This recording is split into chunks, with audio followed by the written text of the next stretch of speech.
Bianca Moretti's fingers closed around the collar of Amara's uniform and pulled. Not a tug, not an accident, a deliberate public tear, the kind designed to humiliate, to expose, to destroy, right there in front of 400 guests, crystal chandeliers, and every powerful name in the American underworld. The silk ripped. Amara's shoulder came bare, and the ballroom went so silent you could hear a woman stop breathing. Because what Bianca revealed wasn't stolen jewelry. It was a landscape of scars so deep, so vast, so brutally earned, that grown men who had witnessed genuine violence in their lives looked away. If that were you, standing half-exposed before 400 strangers, your most private pain ripped open for entertainment, what would you do? What could you do?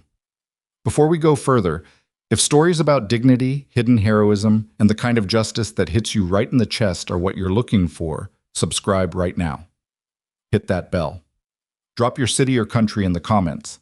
I want to see exactly how far this story travels. Like this video and stay with me until the very end, because what happens next will leave you breathless. Now, let me take you back to the beginning. The night it all came apart started the way most catastrophic nights do. With music playing too loud, champagne poured too freely, and people who believed their money made them untouchable, moving through a room like they owned the air inside it. The DeMarco estate sat on 40 acres outside of Chicago, the kind of property that didn't show up on public maps and didn't need a gate sign because everyone who needed to know where it was already knew.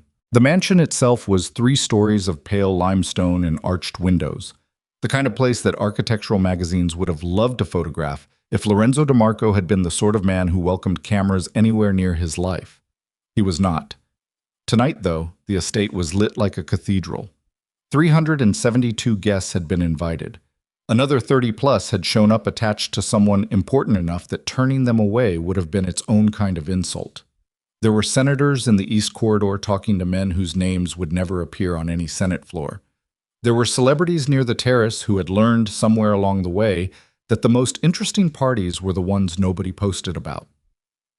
There were family representatives from 6 different crime organizations across the country, all dressed in suits that cost more than most people's cars, all smiling in the way that people smile when they're calculating something behind their teeth. And moving through all of it, invisible, efficient, unremarkable, was Amara Brooks. She was 34 years old. She was broad-shouldered and full-figured, with hands that had known real work since she was 16 and a face that had learned over many years to give away very little. She wore the standard DeMarco household uniform, a black dress with white collar and cuffs, fitted enough to look professional, practical enough to move in. Long sleeves, as always. Even in July, when the kitchen staff had complained about the heat and 2 of the younger maids had rolled their cuffs up without anyone saying anything, Amara kept hers down to the wrist. Nobody asked why. The household staff had learned, gently and without drama, that there were certain things about Amara Brooks you simply did not question. Not because she was unfriendly. She was in fact the opposite of unfriendly. She was the person who remembered your kid's name and asked about them a week later. She was the one who left a small box of medicine on your pillow without comment when she noticed you'd been coughing for 3 days. She was the one who always somehow appeared beside you right when a situation was about to get out of hand.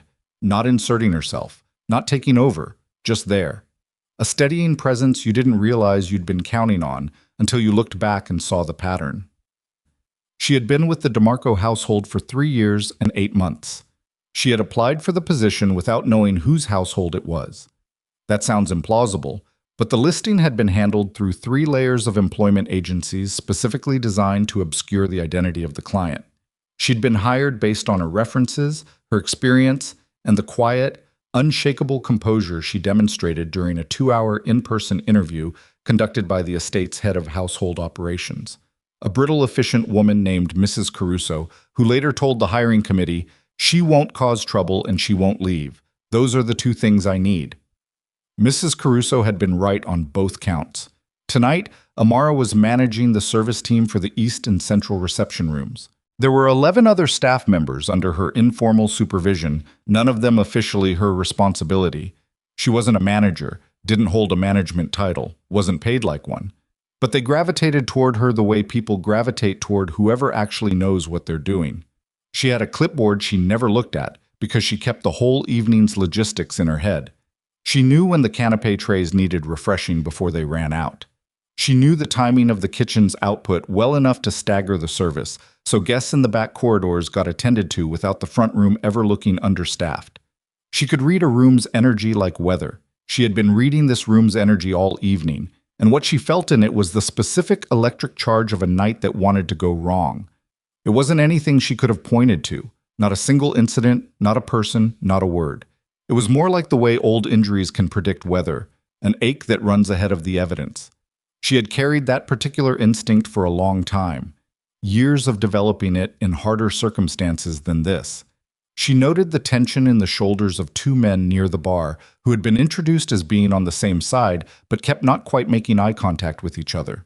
She noted the way Lorenzo DeMarco, standing at the center of the room in a dark charcoal suit that cost more than her monthly salary, had smiled at everyone he spoke to tonight without the smile ever once reaching his eyes. She noted the way his fiancée, Bianca Moretti, moved through the room differently than usual, and Amara had seen Bianca Moretti move through rooms before, had served her at dinners and private lunches, and the kind of midday gatherings that Bianca organized mostly to give herself an audience. Tonight she was moving with a higher center of gravity than usual. Her voice was carrying a half-octave higher than her natural register. Her laughter came out just slightly too fast after other people spoke. Something was eating at Bianca Moretti, and it had been eating at her since before the party started. Amara filed this away and kept moving. The engagement itself had been announced 4 months ago. A formal statement released through Lorenzo's legal team, brief and devoid of warmth. The kind of announcement that said, "This is information," rather than "This is joy." Bianca was the daughter of Vincent Moretti, whose territory and Lorenzo shared a long and complicated border. The marriage was, by every account, Amara had ever overheard fragments of, and she had overheard many fragments of many things, because people forgot the help was human, a strategic arrangement, a merger disguised as a romance. Whether there was genuine feeling underneath it, Amara couldn't say. She had learned, hard and early, not to project onto other people's relationships. But she had watched the two of them together across dozens of evenings, and what she had observed was this. Lorenzo was a man who paid careful attention to almost everything, and Bianca was a woman who desperately needed to be the thing he paid most attention to. And those two facts were already a marriage in trouble before the ceremony was ever scheduled. At 9:47 in the evening, Bianca Moretti appeared at the entrance to the central ballroom and stopped moving. Amara was near the service entrance on the far side of the room, directing a younger maid named Petra toward a cluster of empty glasses near the window when she saw it. Saw Bianca stand completely still in a room full of motion. Saw her hand come up to touch her collarbone, once, twice, in the way someone touches a thing they expect to find and don't. Then Bianca's eyes swept the room with an expression Amara recognized from another kind of context entirely. Not grief, not fear. That specific species of rage that belongs to someone who is about to do something irreversible because they've decided it's someone else's fault. "Has anyone seen my necklace?" Her voice cut across the music with the precision of someone who had never in her life not been heard when she wanted to be heard. The band, a 5-piece jazz ensemble near the terrace doors, didn't stop playing. They didn't hear her, or the first violinist chose not to. But the conversation around her thinned immediately. Heads turned. The specific quality of party attention that means something is happening rippled outward from Bianca, like a stone dropped in still water. "My diamond necklace." Her voice was louder now, with an edge that was trying to dress itself up as distress but couldn't quite commit. "The Cavendish pieces. Lorenzo gave them to me last month. They were around my neck when I came downstairs." A soft wave of murmuring.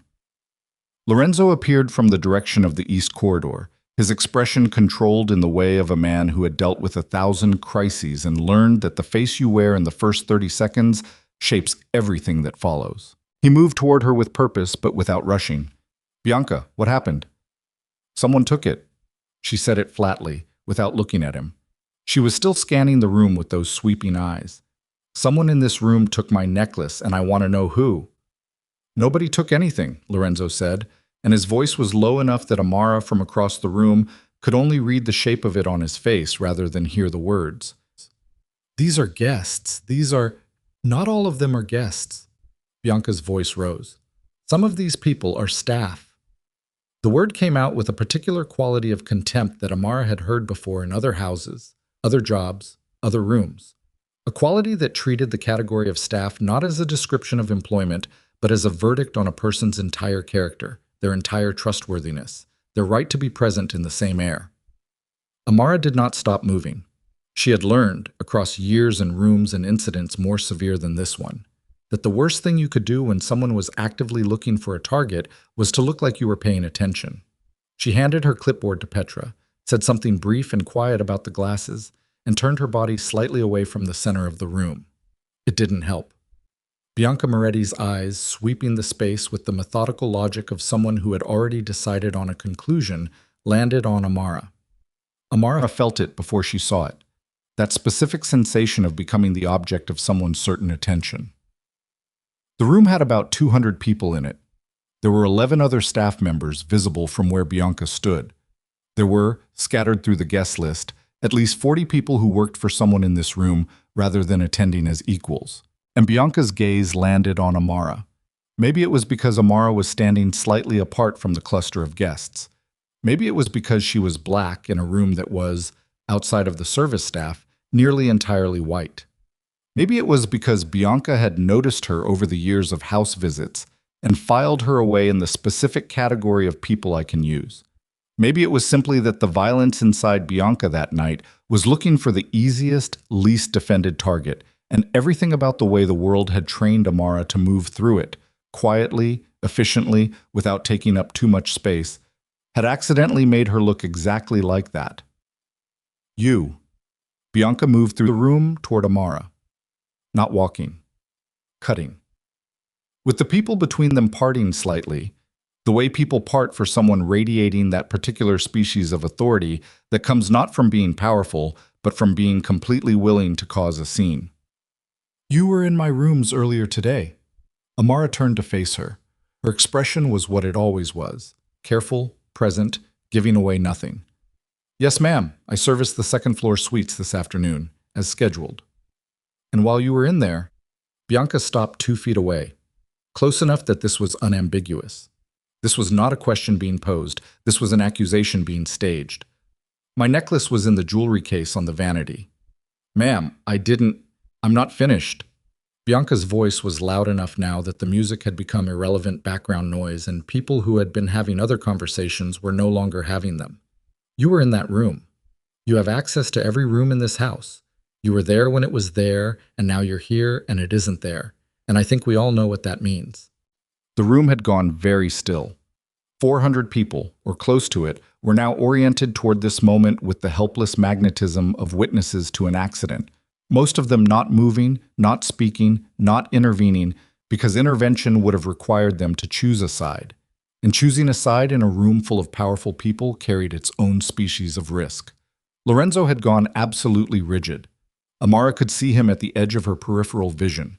His jaw was tight, his hands were at his sides, and he had the look of a man performing enormous effort to assess a situation completely before acting on it. She would have preferred him to speak, to interject, to give her a half-second of cover. He didn't. Maybe he needed more information, maybe the social algebra of the moment, his fiancée, in front of this audience, making this accusation, had frozen his normal calculation. Maybe he simply didn't know, yet, what she knew about nights like this one. Ma'am, Amara said, and her voice was completely steady, which was the only form of defiance available to her. I did not take your necklace. I can tell you exactly what I did in those rooms, and I can... Show me your pockets. Bianca's chin lifted. The room held its breath. Ma'am, show me your pockets. Something moved behind Lorenzo's eyes. He took a step forward. He was too late. Bianca Moretti's hand shot out and closed around the white collar of Amara's uniform, and pulled. The fabric tore with a sound that seemed, in the silence of that room, far too loud for what it was. The sound of one woman's private self being ripped open for a room full of strangers. The shoulder of Amara's uniform came apart. Her left sleeve fell. The long-sleeved undergarment beneath tore at the shoulder seam from the force of it, and the scars were there. They ran from the left side of her neck down over her shoulder and across her upper back in ridges and channels and pale mapped terrain. the topography of extreme heat applied to human skin at the age of 15. Old scars. Healed, technically, the skin had long since closed over them, but healed the way a landscape heals after a fire. Not smooth, not erased, but transformed into something that bore permanent testimony to what it had survived. They were not small, they were not easily ignored, they were the kind of scars that stop a room. The musicians, who had continued playing in a muted, uncertain way through the confrontation, stopped. Not a direction, not a signal. They simply stopped. The way music stops when the room it's playing into changes shape entirely. Bianca Moretti stared at what she had exposed. Her hand was still holding the torn fabric. She dropped it. It was the first involuntary thing Amara had seen her do all evening. The silence lasted long enough that it became its own event, separate from everything before it. Then a voice came from the edge of the room, old, soft. The voice of a woman who had lived long enough to recognize things most people in that room had never seen. It was Maria DeMarco, 81 years old, Lorenzo's mother, who had been sitting quietly near the terrace with her evening tea, observing the party the way old women observe parties, with the patient, careful attention of someone who has seen enough endings to read beginnings. She set down her cup. She stood up. And in a voice that didn't need to be loud to cross a silent room, she said, "I know those scars." Amara finally turned away from Bianca. She turned toward the old woman. And for the first time that evening, for the first time, possibly, in longer than this room would ever know, something moved across Amara Brooks' face that was not composure, not professionalism, not the careful presentation of a woman who had spent years learning to give very little away.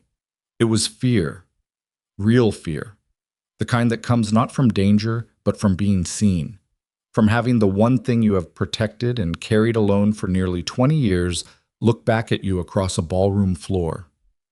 Maria DeMarco was already walking toward her, and the 400 people in that room stood completely still and watched something begin, none of them yet understanding what it was, none of them yet knowing how completely this night was about to become something none of them had been prepared for. Amara Brooks stood in her torn uniform with her scars open to the room, and she waited.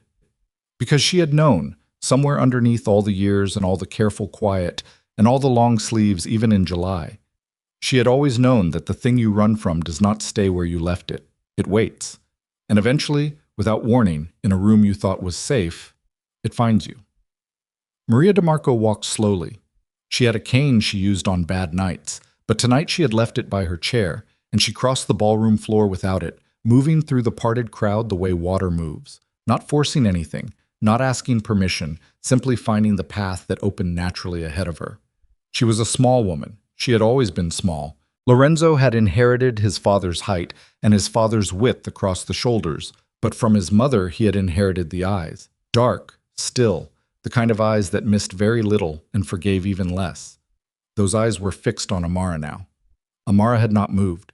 She was standing in the torn uniform with her left shoulder and the upper portion of her back exposed to 400 people, and the only thing she was doing, the only thing she seemed capable of doing in this particular moment, was breathing.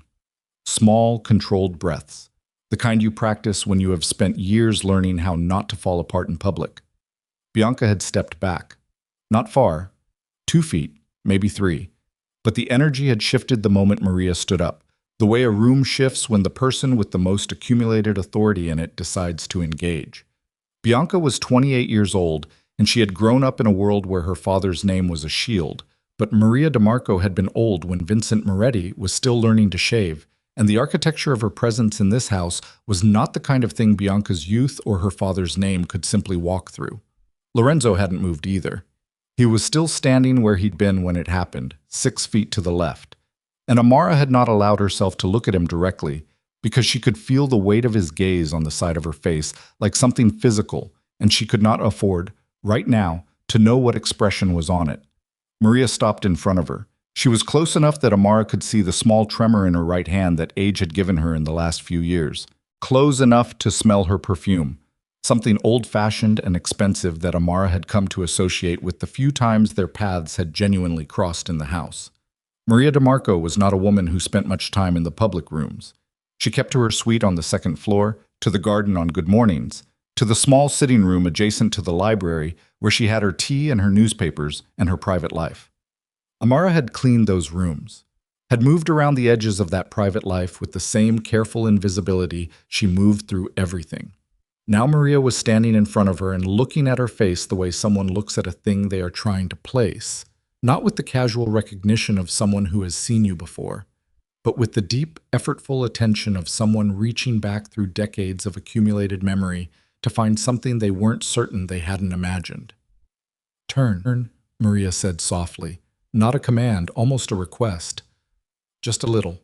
Let me see. Amara's jaw tightened. She turned. She heard the sound Maria made.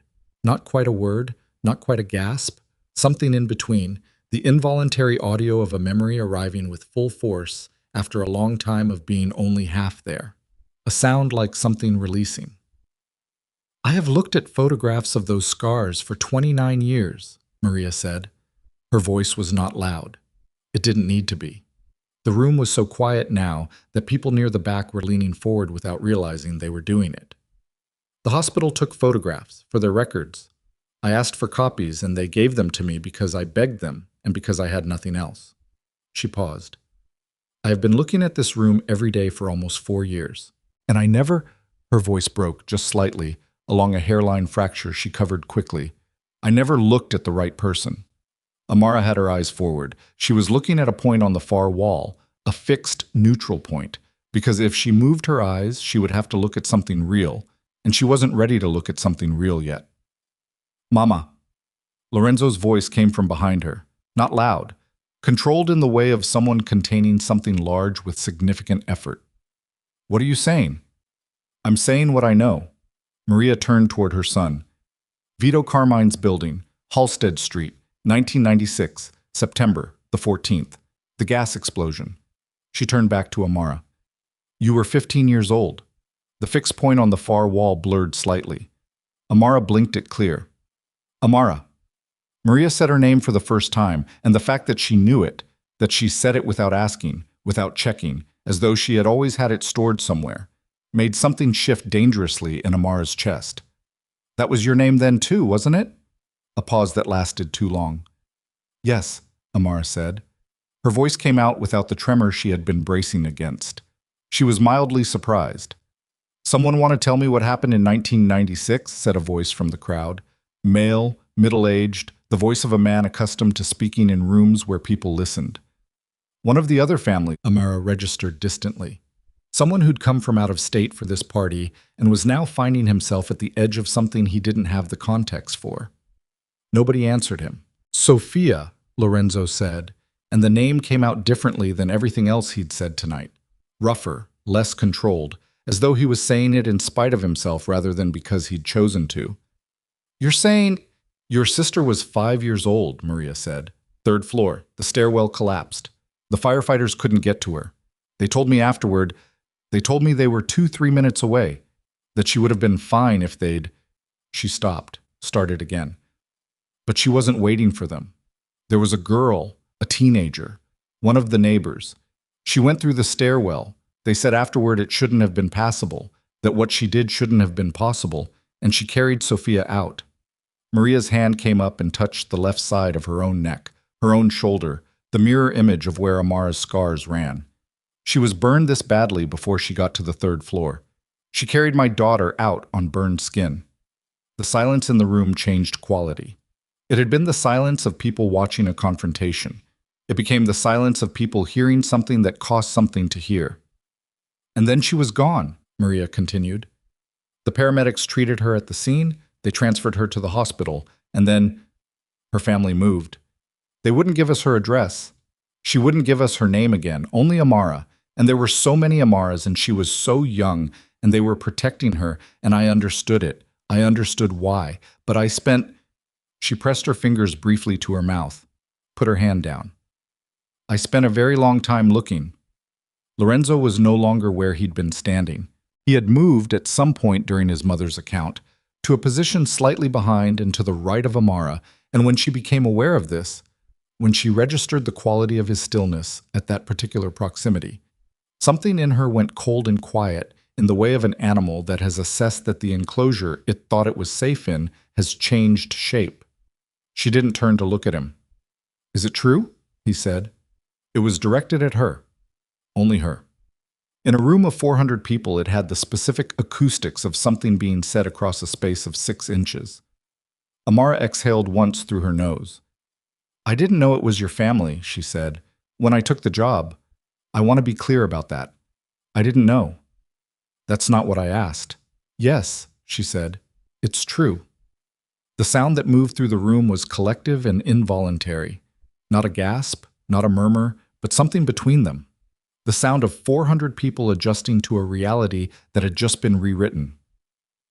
And in that moment of adjustment, in the space where everyone was recalibrating, Bianca Moretti's voice cut in. "Are we seriously?" She stopped, started differently. "Lorenzo." He didn't turn toward her. "Lorenzo, this doesn't... Whatever happened 29 years ago, that doesn't mean she didn't... Bianca." His voice was completely flat. "The necklace is still missing." Her chin was up. Her voice had the pitch of someone who knows they are losing ground and has decided the only option is to push harder. "She was still in my rooms, the timeline still... Bianca." This time it landed differently. As a wall, not a word. She closed her mouth, opened it again immediately, because Bianca Moretti had not been raised to close her mouth when a man told her to. "I'm not going to stand here and pretend that... Senora Moretti." It was Mrs. Caruso who spoke, the head of household operations, who had materialized from somewhere near the service corridor with the noiseless efficiency of someone who had managed this house through situations that would have shattered most people's composure. She was 62 years old, and she had worked for Lorenzo's father before she worked for Lorenzo, and she addressed Bianca Moretti in the tone of someone who would be polite until they were done being polite, and not a second longer. "Would you like to come with me while we conduct a thorough search of the suite? I can have the jewelry case examined in 15 minutes. "The point is not whether..." "The point, ma'am," said Mrs. Caruso, still polite, the edge of it showing just barely, "is that a serious accusation has been made, and if the necklace can be found, then the accusation either stands or doesn't. Would you like to know which?" Something moved across Bianca's face. Calculation, mostly, dressed up as indignation.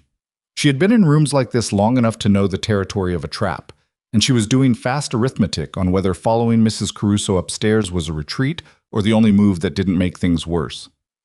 "Fine," she said. "Fine. We'll search." She left the room without looking at Lorenzo, without looking at Amara. She looked at no one except Mrs. Caruso's back as she followed her out. The room breathed. Lorenzo finally turned, fully, toward Amara. She made herself look at him. He was close enough that she could see exactly what was in his face, and what was in it was not one thing. It was several things running simultaneously and not entirely resolving into each other. There was the look of a man who has just been handed information too large to hold all at once. There was something raw underneath it that she didn't want to name, and below that, visible only in the set of his jaw, in a specific tension around his eyes, was something that looked, improbably, like anger. Not at her, or not only at her, at something broader and older that he didn't yet have words for. "You worked in this house for 3 years and 8 months, he said. "Yes." "And you knew about Sophia, you knew she was..." "I didn't know it was her," Amara said. I never learned the child's name. I never asked. I didn't want to know. I wanted to move forward." She paused. Maybe I should have looked, but I didn't." "Why?" He asked it genuinely, without the performance of a man who expected an answer he could dismiss. "Why didn't you want to be found?" She considered lying to him, considered giving him the easier version of the truth, the version that involved only modesty and a desire for privacy, the version that would have satisfied a different kind of questioner. She didn't give it to him. "Because I knew what people do with gratitude," she said. "They make you carry it for them. They need you to need it. They make it about what they owe you, and then they can't look at you straight anymore because every time they see you, they see their own debt, and that's..." She stopped. I just wanted to work. I just wanted a place that was quiet," and a short exhale. "I didn't know it was your family. I promise you that." He held her gaze for a long moment in which several things remained unsaid on both sides, and the room, which was still, somehow, holding its collective breath, hung in the balance of what came next. Then Sofia DeMarco came through the archway from the east corridor. She was 28 years old. She had been away for most of the party's duration, sequestered in the east wing with a migraine she had been nursing since mid-afternoon. Someone, one of the other staff or a guest who had wandered that direction, must have told her something was happening.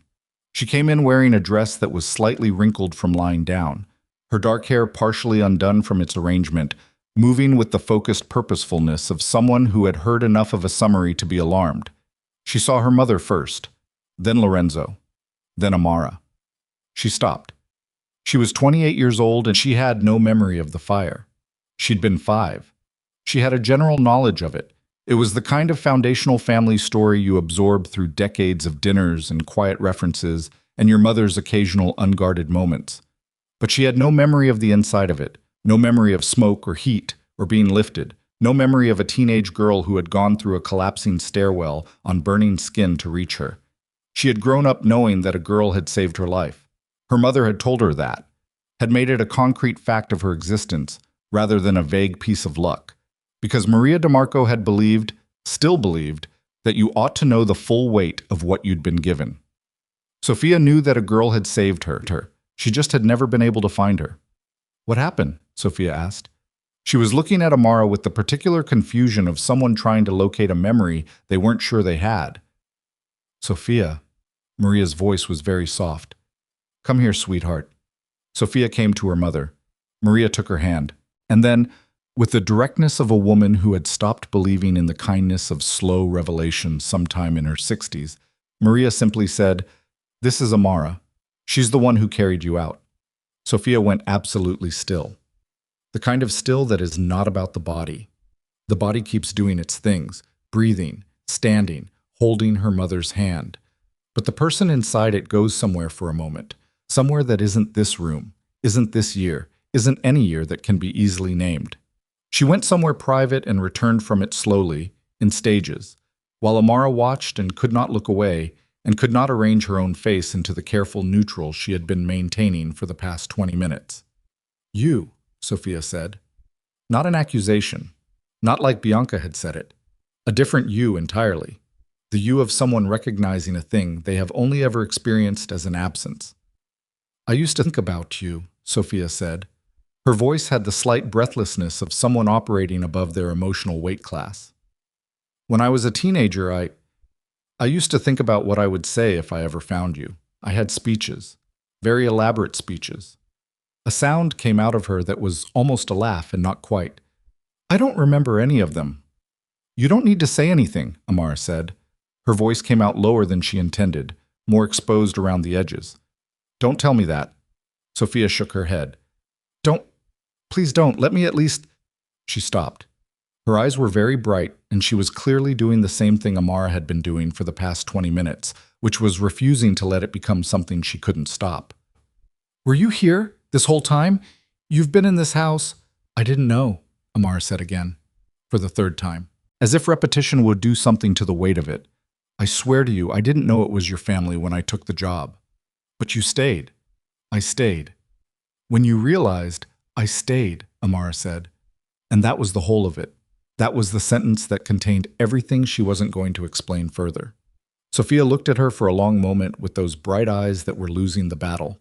Then she crossed the 3 feet between them and put her arms around Amara's neck, carefully, on the uninjured side, and held on in the way of someone who has been not holding on to something for 23 years and has run out of reasons to keep not doing it. Amara's hands came up and held her back. The room watched it happen without sound. Lorenzo, standing 3 feet away, turned his face away from both of them for a moment and looked at the middle distance with his jaw working slightly and his hands at his sides and the absolute stillness of a man performing a very specific, very private labor. It lasted 40 seconds, maybe 60. Then Sofia pulled back, got herself together with the visible, effortful seam work of a woman who had been raised in this family and therefore knew how to rebuild composure in public. She pressed the back of her hand briefly to each eye, which was insufficient, and they both knew it, and then she looked at Amara and seemed to be trying to find a sentence that wasn't inadequate. Before she found one, Mrs. Caruso appeared at the archway. She was alone. No Bianca. that registered immediately, the way the absence of a third party always registers in a room that's been waiting for one. Mrs. Caruso walked to Lorenzo with the quiet efficiency of someone delivering information, and she spoke close to his ear, and Amara watched his face as she spoke, and what moved across it was not surprise exactly, more like a specific weary confirmation of something he had already half known. He straightened. He looked across the room at the archway through which Bianca Moretti had not returned. Then he looked down at Amara, still in the torn uniform, still exposed, still standing in the middle of 400 witnesses to the worst and possibly best 20 minutes of her recent life. "The necklace," he said. Not a question. Mrs. Caruso had already answered it. "Where?" Amara asked, because she felt she was owed at least that. "Under the vanity," Mrs. Caruso said, quiet and factual. "In the far corner, slipped behind the leg. We found it in 4 minutes." The room heard this. Not everyone, not the people at the back, but enough people that the information began moving through the space in real time, person to person, the way information always moves through rooms where people are paying very close attention. Under the vanity. In the corner, behind the leg. Not stolen, not taken, not hidden in a maid's pocket or smuggled through a service exit, dropped, most likely. Slid. Fallen during the particular kind of distracted, hurried getting ready that happens before large events when a woman is anxious and moving too fast and not paying close enough attention to where her expensive things land. A mistake. A human, ordinary, catastrophic mistake. Except that Bianca Moretti had not treated it as a possible mistake. She had stood in front of 400 people and pointed at a woman and said, "We all know what this means." She had reached out with her own hands and torn a uniform and exposed skin that was not hers to expose. Lorenzo was very quiet. His face was the face of a man doing mathematics that had no clean answer. "Where is she?" he said. Mrs. Caruso paused briefly. "She's in the Upper East sitting room. She said she needed a moment." He nodded slowly. Once. Then he turned to face his guests. All of them. Every powerful face, every calculating pair of eyes, every man and woman in this room who had come tonight expecting to witness a celebration and had instead witnessed something considerably more complicated. He looked at them the way he looked at everything, directly, without apology, without the performance of emotions he wasn't feeling. "I need a few minutes," he said, his voice carried easily. "Please, eat, drink, I'll be back." He walked toward the archway. Amara watched him go. She understood, in the specific way you understand things you have no power to stop, that the next few minutes were going to determine a shape for the rest of the night that nothing could then undo. She understood that Lorenzo DeMarco was walking toward a room where his fiancée was waiting, and that what he carried with him into that room was not just a recovered necklace, but 4 years of information he hadn't known he had, and a thing his mother had just named, and the sight of his own sister holding on to a woman in a torn uniform in the middle of a ballroom. She understood that what happened in that room was not her business, and was, somehow, entirely about her. Maria DeMarco put a hand on her arm, light, the touch of someone who wants to anchor without restraining. "Come sit down," Maria said quietly. "I'm fine." "I know you are." She said it in a tone that made it clear that fine was not the point. "Come sit down anyway." Amara went. Because she was 34 years old and she had been on her feet for 6 hours, and her shoulder was cold where the uniform had torn, and the energy it had cost her to stand in that room for the last 20 minutes had been the kind that doesn't replenish easily. She sat down in the chair Maria had vacated, with the half-drunk cup of evening tea still on the table beside it, and the faint warmth of the older woman's presence still in the cushion. Sophia sat on the ottoman across from her. She had gotten her face back in order. Her hands, folded in her lap, were not entirely steady, but she wasn't hiding that either. "I want to know everything," Sophia said. "From that night, if you're willing." "I don't remember all of it clearly," Amara said. "That's fine, whatever you remember."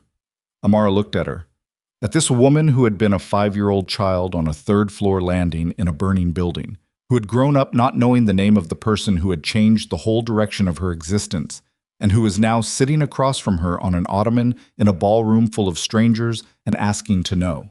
She opened her mouth to speak, and from the upper part of the house, distant enough to be almost nothing, close enough to be unmistakable, came the sound of a door closing hard. Not a slam. Harder than a slam. The specific sound of a door being pulled shut by someone who is using the closing of it to say something they have run out of words for. The room, which had been slowly, cautiously resuming its party sounds, the band beginning to tune tentatively again, conversations restarting in low registers, went still once more. Everyone looked at the ceiling for a brief, instinctive moment, the way people do when a sound comes from above them. Then Lorenzo DeMarco appeared at the top of the staircase. He descended slowly. One step at a time. His suit jacket was still on. His face had the quality of stone that has been heated to a very high temperature and is now in the process of cooling, still giving off heat, still dangerous to touch, but no longer moving. He reached the bottom of the stairs. He crossed the entry hall. He came back into the ballroom and the crowd parted for him without being asked. He stopped in the center of the room. He was quiet for a moment. Not uncertain. Quiet in the way of someone who has already made the decision and is simply finding the right words for it. The way you find a tool you know is in the drawer even in the dark. Then he looked at Amara. "I owe you an apology," he said, "for what happened in this room. For what was done to you in this house, under my roof, in front of my guests." He said it in a voice that didn't perform remorse. It simply carried it, the way a man who has rarely apologized for anything carries the weight of meaning it. "And I am sorry." The room held. "The engagement is ended." He said it as simply as he had said everything else. Not an announcement, not a performance. A fact being delivered to the room because the room was full of witnesses, and witnesses ought to know the truth of what they were witnessing. 3 words. They landed the way certain truths land. Not with drama, but with the specific gravity of something that cannot be taken back. Something that has already, in the moment of being said, changed the shape of everything that follows. Bianca Moretti was not in the room to hear them, but 400 other people were. And in the world these people lived in, the world of alliances and impressions and what gets carried out of rooms and repeated over deal tables and family dinners for years afterward, the weight of those 3 words, witnessed by this particular audience, was considerable. It was the kind of weight that doesn't lift. Lorenzo looked at his mother, at Sophia, at Amara, still sitting in his mother's chair with the cold shoulder of her torn uniform, and her hands folded in her lap, the way someone folds their hands when they are working very hard at staying present in a situation that has outpaced them. "Tonight isn't over," he said quietly. Not to the room, to her. She looked up at him. She had no answer for that. She had no answers for most of what had happened in the last hour, and for the first time in a long time, she did not reach for the habit of performing one. She just looked at him, and he looked at her, and the room breathed around them, and somewhere above them in the house, Bianca Moretti was already deciding what she was going to do next. And what she decided, what she was already deciding, alone in that Upper East sitting room with her phone in her hand and her father's name in her contacts, would mean that tonight was not, in fact, anywhere near over. The phone call lasted 11 minutes. Nobody in the ballroom could hear it. Nobody upstairs could hear it either, because Bianca Moretti had locked the door of the Upper East sitting room from the inside, and she was speaking quietly, not from discretion, but from the specific discipline of a woman who had grown up in a family where walls had ears, and you learned early that volume was a liability. She spoke to her father for 11 minutes, and when the call ended, she sat for a moment on the edge of the antique settee with the phone in both hands and her breathing very controlled and her face doing the internal reconstruction work of someone who has just received instructions they understand completely and intend to follow without hesitation. Then she stood up, straightened her dress, and checked her reflection in the mirror above the fireplace. Her mascara had held. She touched the corner of one eye anyway, a small, precise correction. She replaced one earring that had shifted slightly. She put her phone in her clutch. She unlocked the door and walked out. Downstairs, the party had not recovered. The band was playing again, so someone had made a decision about that, probably Mrs. Caruso, on the principle that music creates the illusion of normalcy, and the illusion of normalcy was currently the most useful thing available. But the conversations had not returned to what they'd been before. They had the tight, angled energy of rooms where everyone is discussing the same thing while pretending to discuss different things. Clusters of 2 and 3 near the windows. a longer grouping near the bar where four men who represented four different organizations were talking in very low voices with the focused intensity of people performing arithmetic on a situation that had changed its variables. Lorenzo was standing near the terrace doors, alone, by a narrow margin. Sophia was 12 feet away in conversation with two women whose names Amara didn't know, and Maria had positioned herself in the chair she'd reclaimed with her tea and her particular form of elderly authority. But Lorenzo himself had a zone of about 10 feet around him that no one was entering, which was not accidental. When Lorenzo DeMarco wanted to be left alone in a room, the room understood. Amara was no longer in his mother's chair. She had asked one of the younger maids, Petra, the same girl she'd redirected at the beginning of the evening, to bring her a spare jacket from the service closet, and Petra had done it with wide eyes and no questions, and Amara had covered her shoulder and gone back to work. Not because she wanted to, because she needed something to do with her hands, and because the alternative was standing in the middle of the ballroom being an object of attention, and she had reached her absolute limit for that approximately 45 minutes ago.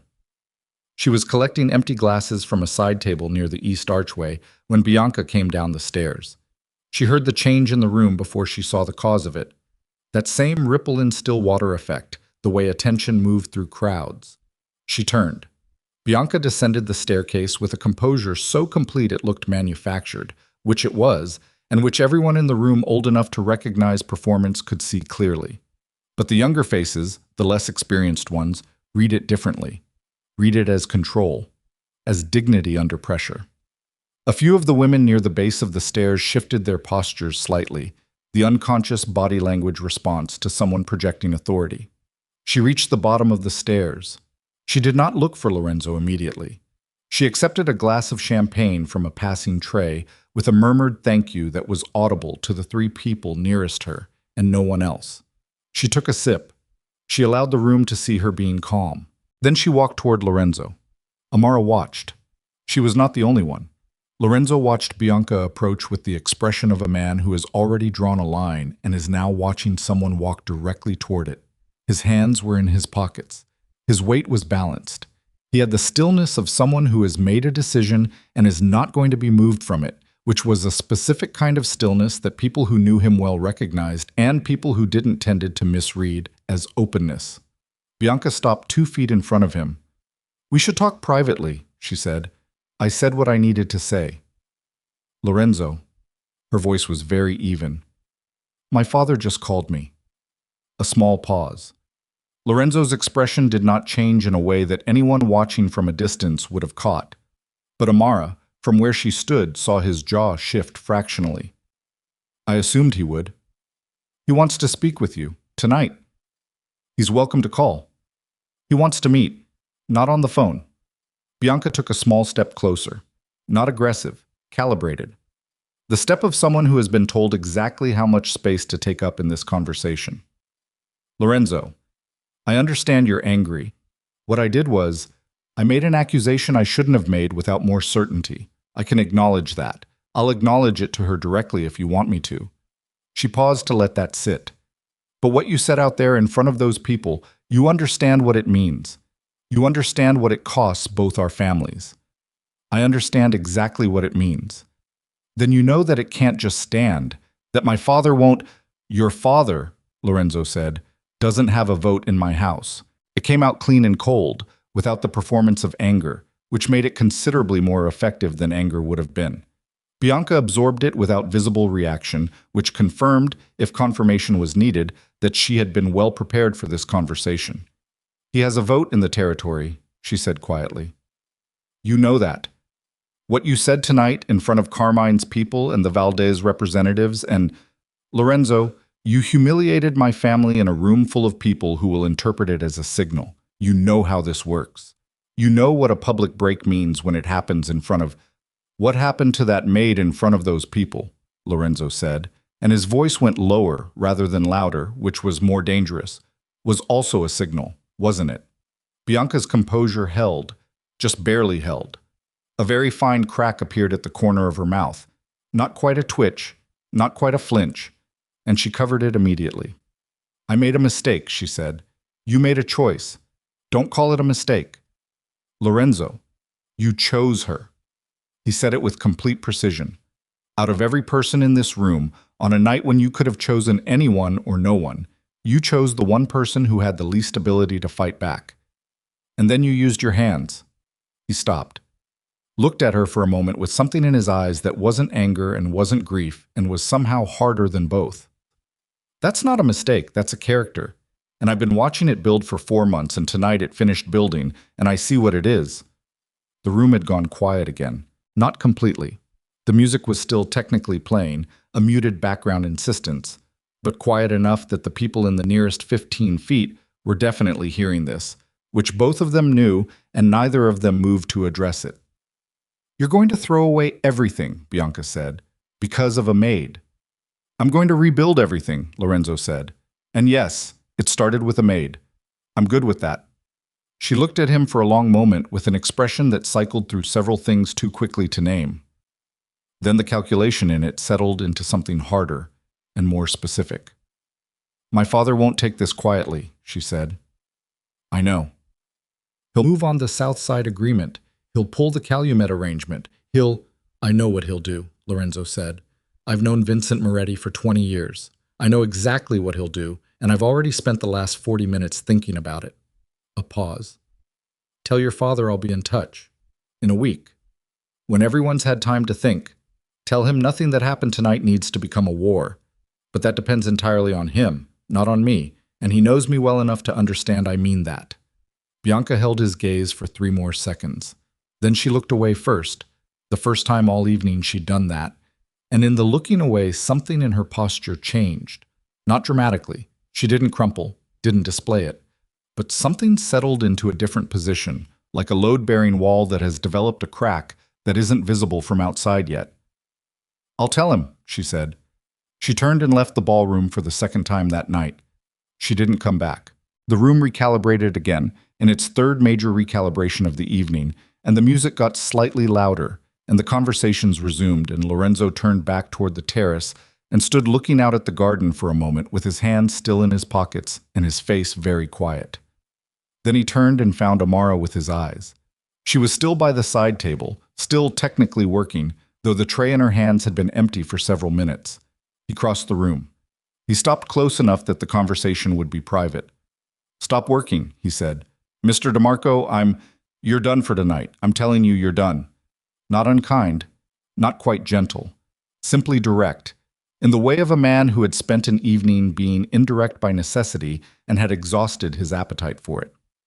"Sit down somewhere. Let someone else handle it." She looked at him steadily. "If I sit down, I'll think." A beat. "Yeah," he said. "Me too." He almost said something else. She could see it. A sentence he picked up and put back down, deciding against it. Instead, he just said, "We'll talk tomorrow. There are things I need to say that I don't have the right words for tonight." She nodded. He moved away. And the night began, slowly and imperfectly, to wind down. But in the morning, in the gray, specific 7 o'clock light of a Chicago morning in September, with the lake visible at the edge of the property and the estate still half asleep, and the party's aftermath visible in the arrangement of glasses and folded napkins that the overnight staff had begun clearing, the call came in. Lorenzo was in his office on the 2nd floor, working through the first of what he already knew would be many uncomfortable conversations with family representatives who'd witnessed the previous night, when his personal security chief, a former Army man named Reeves, who had been with the family for 8 years, knocked twice on the open door. "You need to hear something," Reeves said. He played Lorenzo a recording. It was 47 seconds long. It was, unmistakably, Bianca Moretti's voice, captured, Reeves explained, by a listening device that had been active in the Upper East sitting room as a standard security measure, the kind of precaution the estate maintained in all public adjacent rooms during large events, about which the household had a strict internal protocol, and which Bianca Moretti had certainly not been informed of.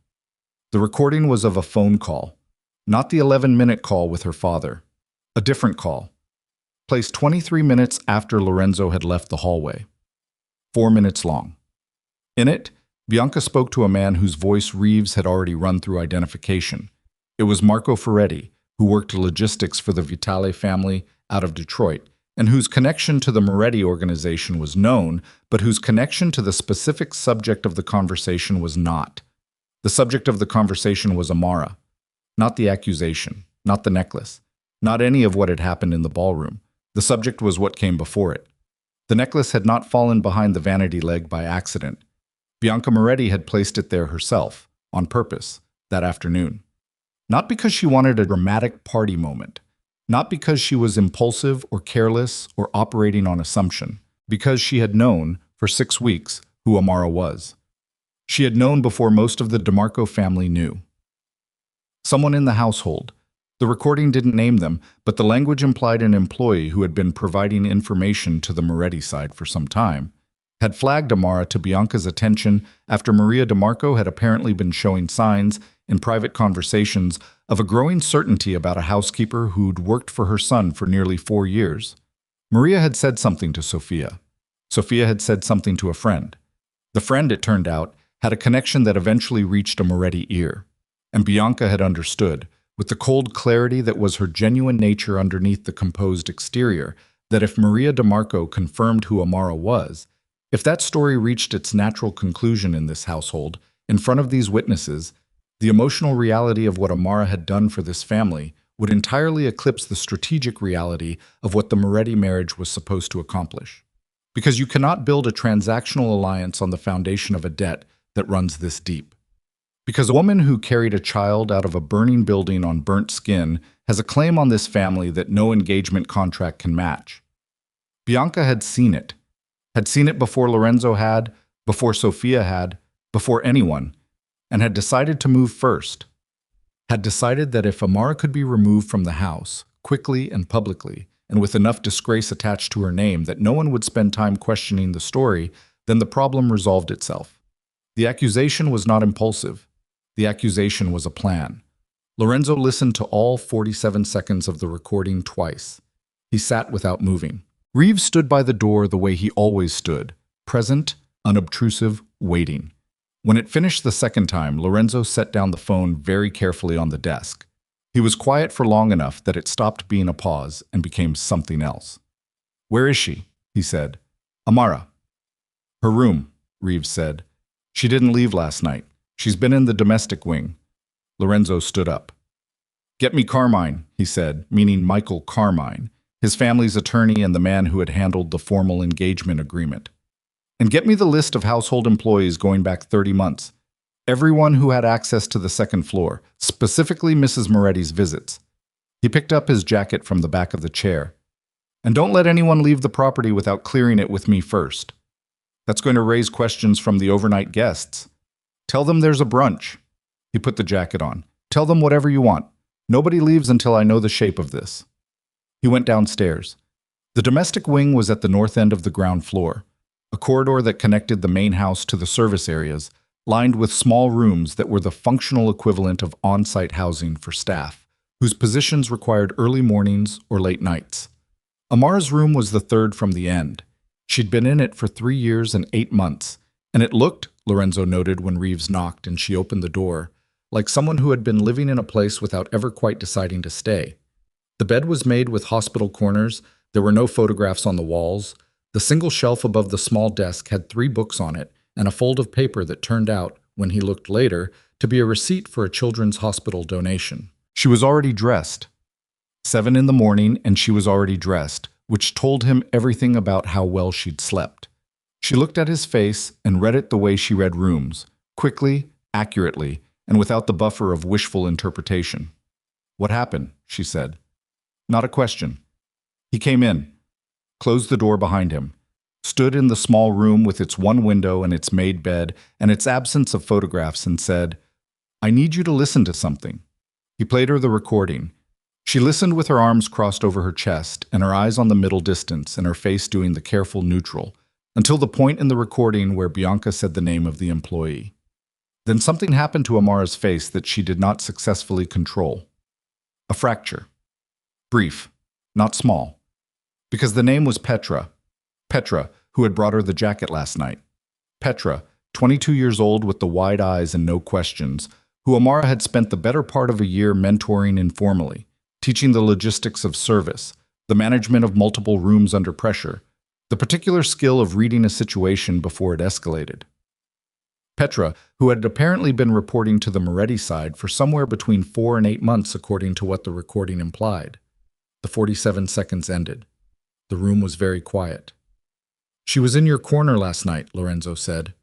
It was not an accusation, it was an observation, and she heard it as one, and it was somehow worse for being simply stated. Right after it happened, the jacket— "I know." Her voice was flat. "I'm sorry." "Don't—" She stopped. Put her hand up briefly, fingers spread, meaning stop, meaning give me a second, meaning there is something happening in my chest right now that I need a moment to contain. She turned toward the window, looked at the garden outside, the lake at the property's edge, the gray September morning doing its quiet business on the other side of the glass.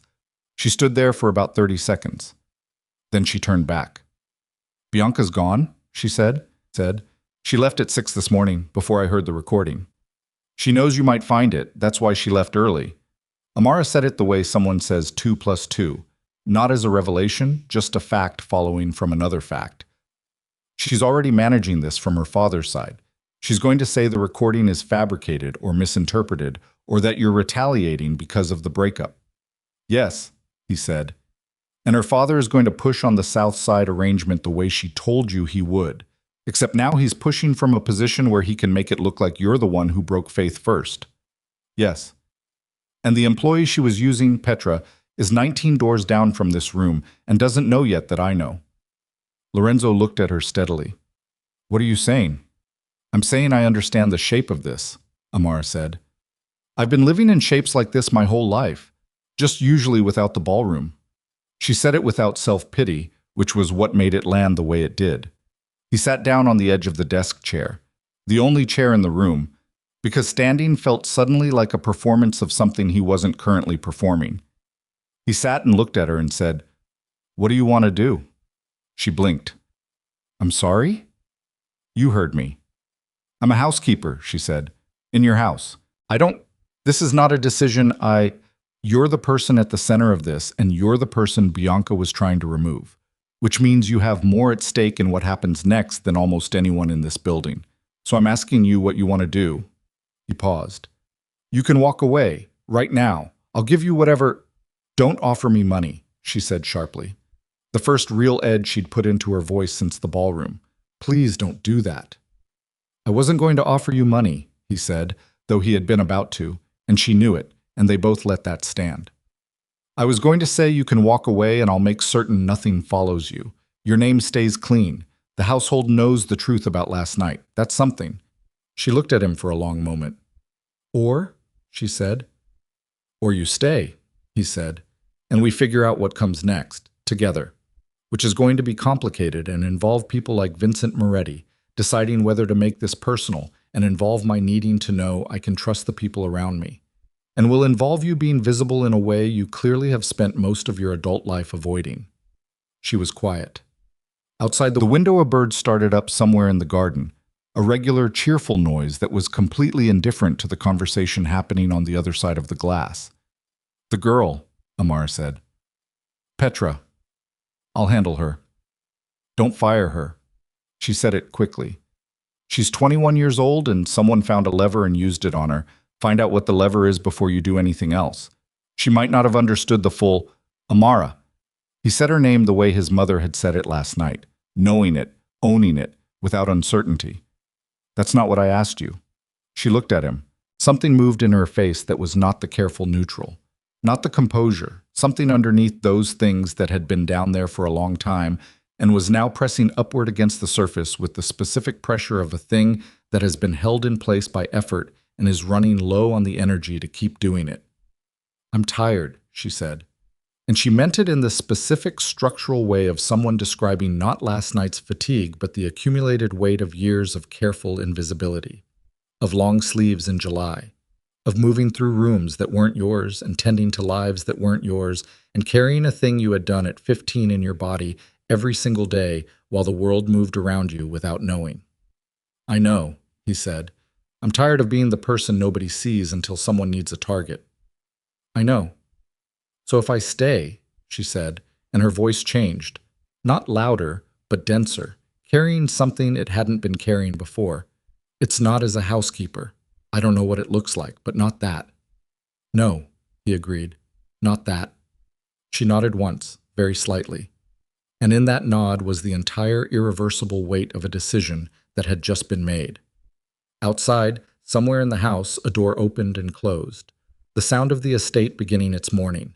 The sound of 47 seconds of recording sitting in Lorenzo DeMarco's pocket, and the Moretti family already 3 hours into whatever they were building in response.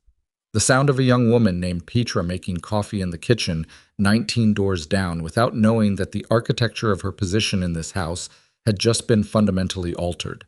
The sound of everything having changed. And in the small room with no photographs on the walls, and 3 books on a shelf, and a receipt for a children's hospital donation folded on the desk, Amara Brooks stood with her arms uncrossed for the first time and looked at Lorenzo DeMarco, and understood with complete clarity that the quiet life she had been building inside her careful invisibility was over. Not ended. Not taken. Over in the way that chapters end.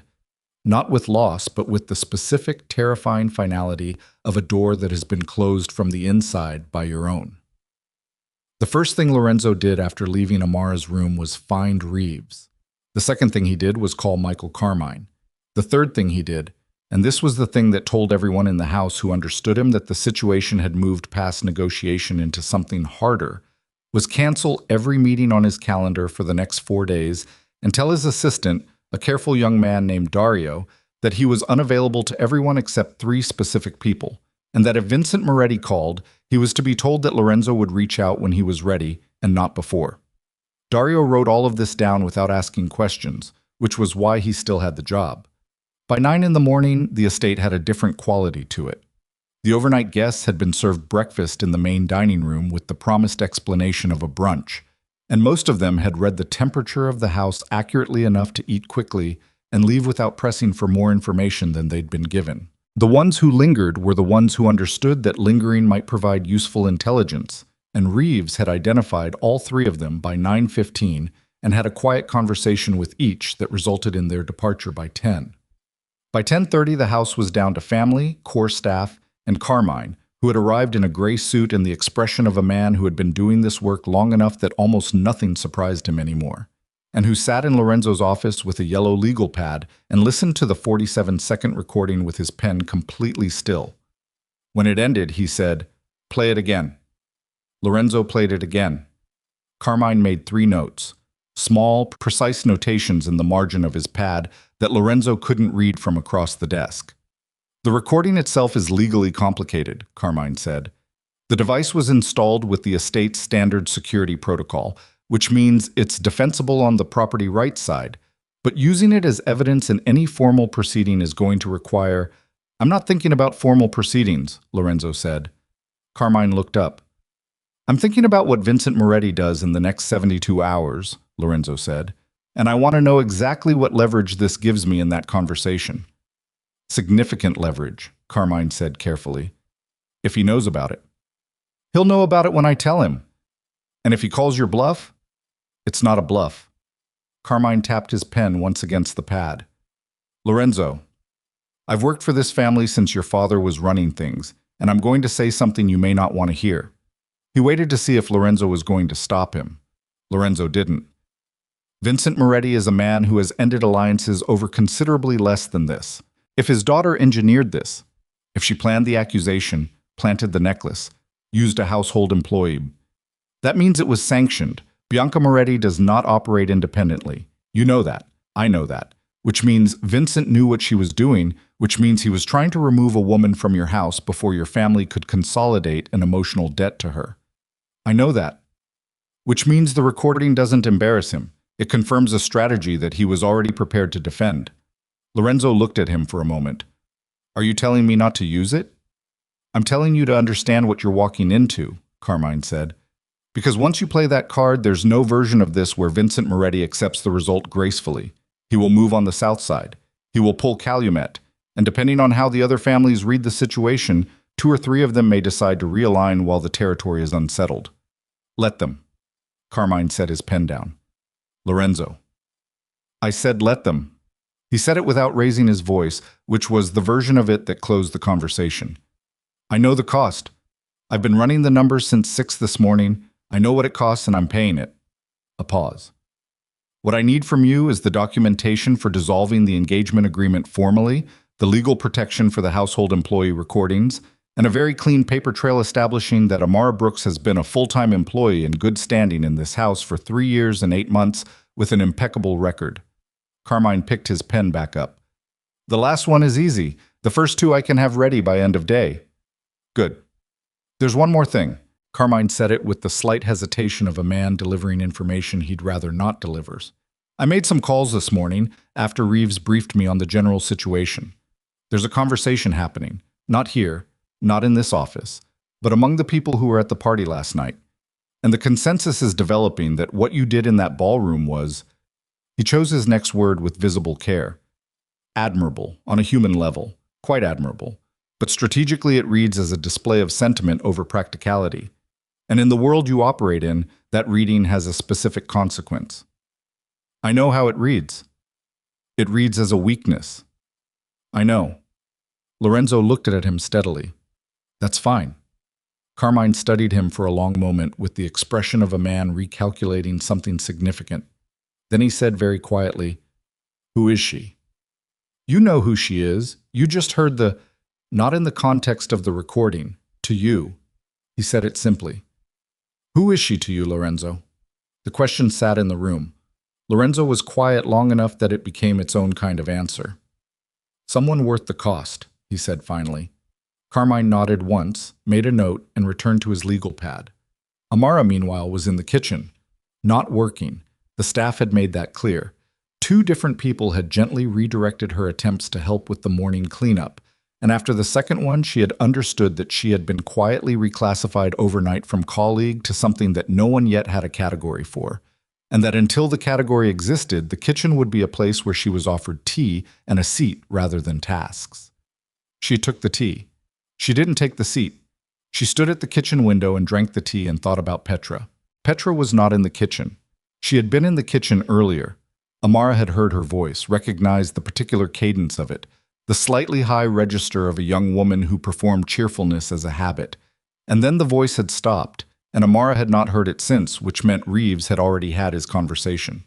She finished the tea, put the cup in the sink herself, rinsed it, placed it on the drying rack. She went to find Petra. She found her in the service corridor near the laundry room, a narrow, fluorescent-lit space that smelled like clean linen and industrial detergent, sitting on a folding chair with her hands in her lap and her face doing the specific collapse of someone who has had a conversation they were not prepared for and has not yet reassembled themselves on the other side of it. She was 21 years old. She looked, at this moment, considerably younger. She saw Amara and made a sound. Not a word, barely a sound, the precursor to either speech or crying or possibly both, and then covered her mouth with both hands and pressed hard against whatever was trying to come out. "Don't," Amara said, not unkindly. "Don't do that to yourself." Petra's hands came down slowly. Her eyes were very red. I didn't know they were going to." She stopped, started differently. "They told me they just needed to know when Mrs. DeMarco was talking about the staff. When she mentioned certain people, that's all. That's all they said it was."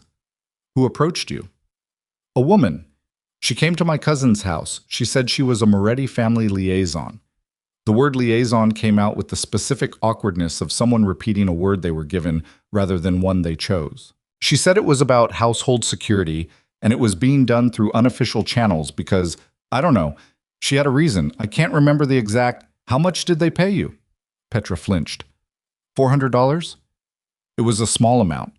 It was the specific smallness of it that said everything about how Bianca's people had assessed Petra, her financial situation, her leverage points, her likely threshold. $400 for the information that had allowed a plan to move forward that had publicly destroyed a woman's privacy and nearly ended her employment in front of 400 witnesses. Amara looked at her for a moment. "I'm not going to tell you it's fine," she said. "It's not fine. You made a choice and it cost someone." She paused. "But you're 21 and someone found the crack in your wall and used it, and that's a thing that happens to people. It doesn't make you the worst version of yourself permanently. It makes you someone who knows better now." Petra was crying, the contained, effortful crying of someone trying not to make noise about it. Are they going to let me go? I asked them not to fire you, Amara said. I don't know what they'll decide. It was the honest answer rather than the comforting one, and she gave it the same way she gave most things, directly, without decoration, because she had found over the years that people handled direct truth better than they handled comfortable lies, even when it didn't feel that way in the immediate moment. She left Petra in the service corridor and went back to the main house. The call from Vincent Moretti came at 2:17 in the afternoon. Not to Lorenzo's phone, to the estate's main line, which was handled by Dario, who transferred it immediately and appeared in the doorway of Lorenzo's office with an expression that said everything without saying anything. Lorenzo picked up. The conversation lasted 19 minutes. Amara was in the library on the ground floor, not reading, simply sitting in a room that was quiet and had a door that closed. When Lorenzo came to find her afterward, she heard his footsteps in the hall and knew them, which surprised her slightly. The fact that after 3 years and 8 months of careful invisibility, she had learned the sound of his footsteps without realizing she was doing it. He came in, closed the door, sat in the chair across from the couch where she was sitting. His face had the quality of stone again, the high-heat, cooling stone. But there was something in it she hadn't seen before, or hadn't let herself read before. A specific kind of fatigue that was not about last night or this morning, but about the accumulated weight of years of being the particular kind of man he was. He's moving on the south side, he said, as of tonight. He's pulling the Calumet agreement and he's contacted the Valdez people who are already reconsidering their position. A pause. He also said that what happened at the party was an embarrassment to his family and that he expects a formal apology for the public nature of the breakup. What did you say? I told him I'd recorded Bianca's phone call. Amara was quiet. He said it was fabricated. Of course he did. He said if I tried to use it, he'd move to discredit the estate's security protocols and make the case that I've been illegally surveilling my own guests for years. Lorenzo exhaled slowly through his nose, which he can probably make a decent argument for depending on who he gets to listen to it. And he gave me 24 hours to retract the public statements made in the ballroom and consider a resumed engagement on revised terms. He said it completely flatly. Or he moves fully against the territory. The room was very quiet. What are the revised terms? Amara said. Lorenzo looked at her steadily. Your removal from the household. There it was. She had known it was coming, had known the shape of it since Carmine's conversation about leverage and cost. But knowing the shape of a thing and hearing it said plainly were different experiences, and she sat for a moment with the plainness of it. There's your answer, she said. Retract and resume. It solves the problem. No. Lorenzo. No. He said it once, hard, with the specific finality of someone who has already spent the morning on this decision and is not spending another minute on it. That's not on the table. I need you to hear me when I say that. A territory war over principle, he said, over the fact that I will not send a message to every person in my world that you can do what she did to someone, and the answer is to remove the someone. He stopped. That's not the world I'm running. She looked at him for a long moment. That's going to cost you things. Yes, real things, not abstract things. I know what real things are, Amara. The use of her name again. Direct, without prefix, without the formality of her surname or the distance of her title. She noted it the way she noted everything, carefully, without performing a reaction to it. So what happens now, she said. Now I need 24 hours, he said. I have people I can call. Relationships that exist independently of the Moretti alignment. The Calumet situation is complicated for him too. He'd be pulling out of an agreement that benefits his side considerably, and if I can get the right person to point that out to him clearly before his deadline runs out, he may recalculate. He paused. And I'm releasing the recording, not to the authorities, to the right ears. The people who were in that ballroom last night and are now making decisions about whether to realign. A plan that involved planting a necklace and using a household employee to set up an innocent woman, that plays differently to some of those people than Vincent is calculating. Some of those people, she said carefully, are going to say it was smart, effective. Some of them, not all. He leaned forward slightly. Amara, I need to know if you're with me for the next 24 hours. Not as a housekeeper, not as whatever I haven't figured out how to call you yet. just as the person who is at the center of this and understands it better than anyone in my house right now. She held his gaze. Tell me what you need, she said. What he needed, it turned out, was three things in rapid succession. The first was her account, formal, detailed, documented, of everything she remembered about the afternoon before the party, every room she had entered, every interaction she had had, every minute she could reconstruct. Carmine took it down with his yellow legal pad in the library for 40 minutes while Lorenzo made calls from the office above. The second was a conversation with Sophia. Sophia came to the library at 4 in the afternoon with coffee for both of them and the contained, purposeful energy of someone who had spent the morning in the specific labor of sitting with an enormous thing and was now ready to do something with it. She sat across from Amara with her coffee and said, "Tell me what I can do." "I don't know yet," Amara said honestly. "Who were you before this?" Sophia asked. "Before here. All of it. I want to know." It was not a small question. It was possibly the largest question anyone had asked her in years, and it came from the particular authority of someone who had a personal stake in the answer that went beyond curiosity. Amara looked at her. This woman who had been a 5-year-old on a third-floor landing and was now 28 with her mother's eyes and her brother's directness, and gave her a real answer. Not all of it, not the architecture of all of it, but the real parts. The moving after the fire, the years in Cincinnati where she'd grown up understanding that her family's fear of attention came from love, but functioned like a cage. The nursing assistant job she'd taken at 22 because she needed money and discovered she was good at the specific work of attending to people in pain, the gradual drift toward domestic work because it paid better and allowed her to move more freely and required a particular skill set she had and the particular social invisibility she had developed.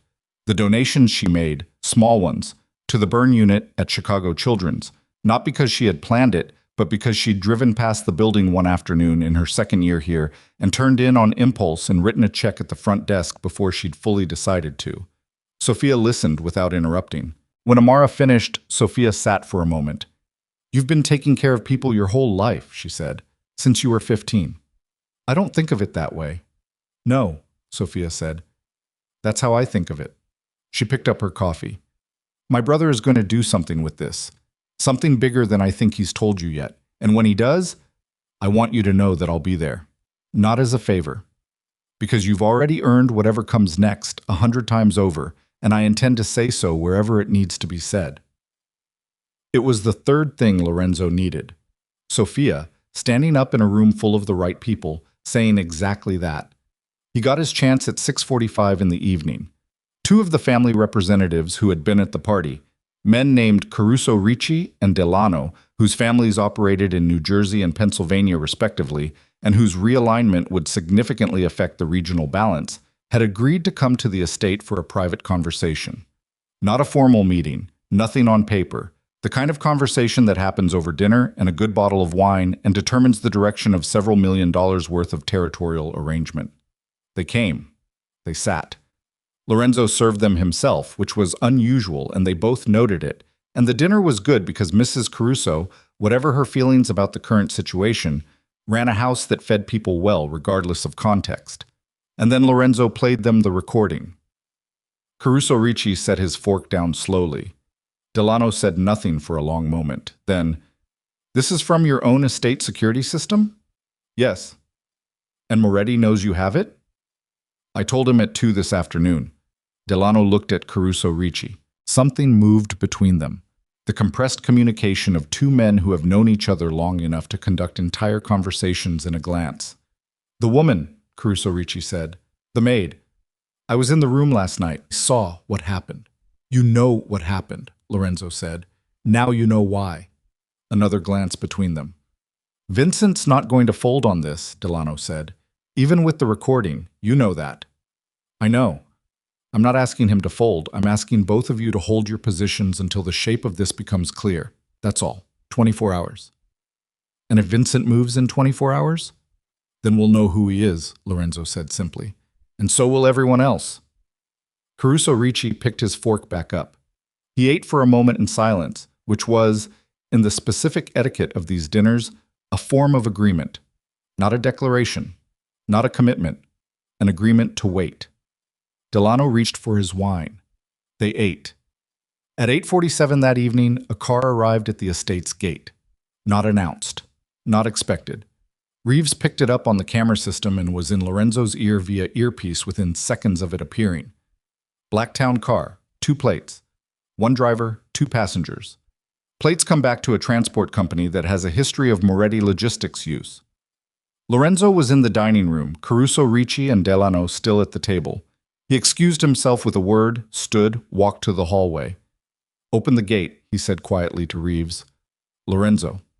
"Open it. I want to know who he sent." The car pulled up to the main entrance. The driver stayed behind the wheel. One of the 2 passengers got out. A man in his mid-50s, wide across the shoulders, with the face of someone who delivered messages for a living and had learned not to invest personally in their content.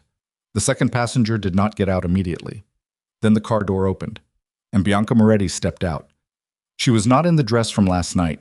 She was in dark slacks and a dark jacket, and she was wearing no jewelry, which was its own form of statement. She looked at Lorenzo standing in the doorway of his own house with the specific expression of someone who has been sent to deliver an ultimatum by someone else, but has complicated feelings about being the delivery vehicle. "My father sent me," she said. "I figured. He wants an answer tonight, not tomorrow, tonight." Lorenzo looked at her for a long moment. Behind him, in the dining room, he knew that Caruso, Ricci, and Delano could see this from where they sat. He knew that Mrs. Caruso was somewhere in the house watching through one of the internal sightlines she maintained as a matter of professional habit. He knew that Reeves had 2 men positioned at the perimeter who could be at the door in 30 seconds. He also knew that Amara was in the library at the end of the ground floor hallway, and that she could hear the front door from there, and that she had not closed the library door all the way when she went back in after dinner. "Come inside," he said to Bianca. She came in. The wide-shouldered man stayed on the steps. Lorenzo closed the door. They stood in the entry hall. Not the ballroom, not any room, just the entry hall, with its marble floor and its high ceiling and the lingering smell of the dinner that was still warm in the dining room 20 feet away. And he looked at her, and she looked at him, and the entire weight of the last 22 hours sat between them like a third person. "He wants a retraction," she said, "a public one. Statements to the 3 families that were present. And he wants—" She paused, and something moved across her face that was hard to read. Not regret exactly, but a close cousin of it that didn't have a cleaner name.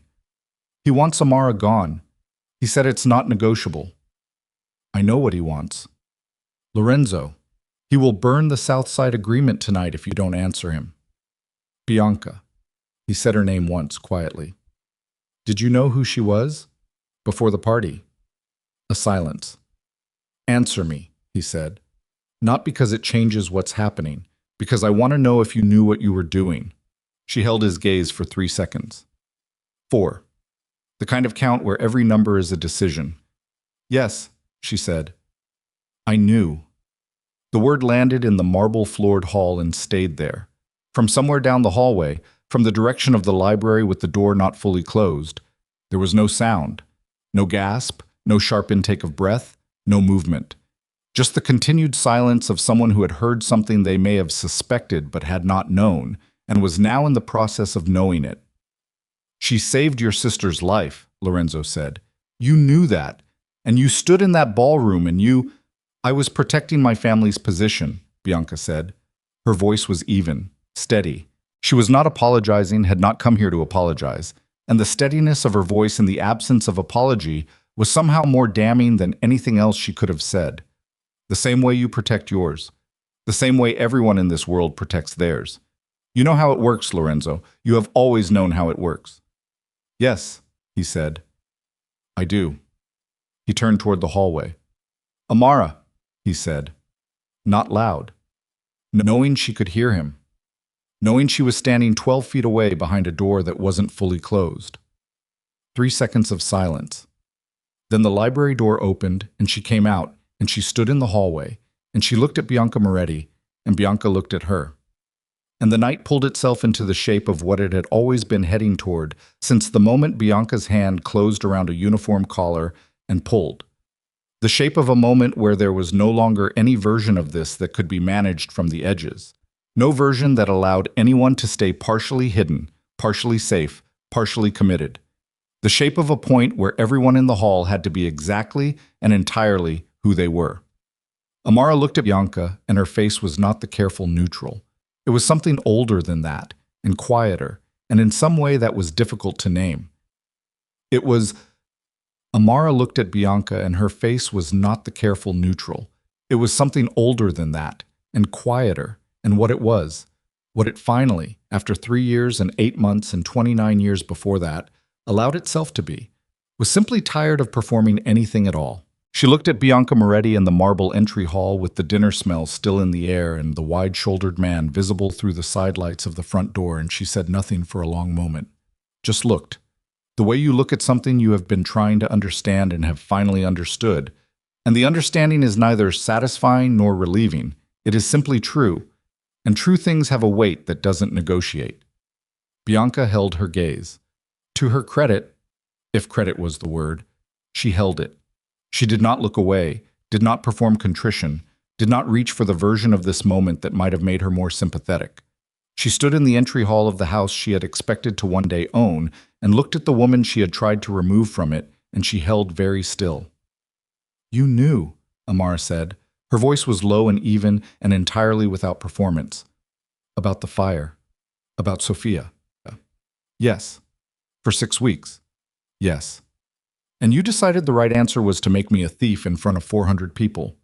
Bianca's jaw moved slightly. "I decided the right answer was to protect my family's position by destroying mine." "You didn't have a position," Bianca said. And then she heard herself say it, and something moved briefly across her face. Not guilt, not quite, but the specific expression of someone who has heard their own words arrive in the room and understands, for the first time, their full weight. She didn't retract them, but she didn't add to them either. Amara nodded slowly, once. "That's honest," she said. "I'll give you that." She turned to Lorenzo. "I want to say something to her. Without..." She gestured slightly, meaning without the architecture of all this around us, meaning without witnesses and stakes, and the Moretti car in the driveway and Caruso Ricci and Delano 40 feet away in the dining room. Lorenzo looked at her for a moment, then he said, "I'll be in the study." He walked away. His footsteps receded down the hall, and a door opened and closed, and then the entry hall was only the two of them. Bianca waited. Amara took a breath. Slow, measured, the kind she had learned in a hospital bed at 15 when breathing hurt, and doing it anyway was the only available form of agency. "I'm not going to tell you what you did was unforgivable," she said. "I don't actually believe most things are unforgivable. I've lived long enough to see people do worse than what you did and come back from it." She paused. "But I want you to know, not for your benefit, just because it's true and I'm done keeping it in, that the hardest part of last night was not the room, not the 400 people, not even the uniform." She stopped again, and this time the pause was longer, the kind that means you are choosing between versions of yourself. The one who keeps it contained and the one who finally just says the thing.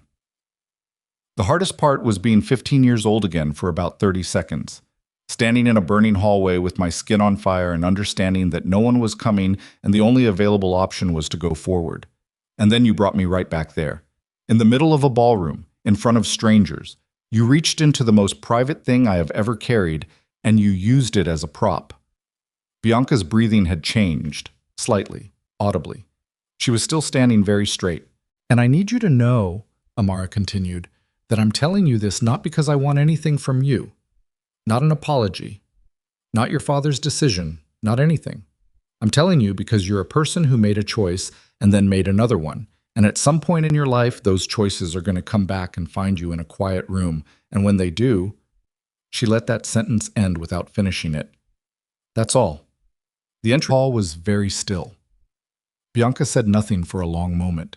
When she finally spoke, her voice had lost the evenness it had been maintaining. Not broken. She was not a woman who broke easily, and that was possibly the most complicated thing about her, but frayed at one particular edge. "I was told," she said, and the words came out with the careful quality of something being said for the first time, without a prepared container for them. "When I was growing up, by my father, by everyone around him, that the people who get to decide things are the people who don't hesitate. That hesitation is what gets taken from you." She stopped. I've been running on that for 28 years. I know, Amara said.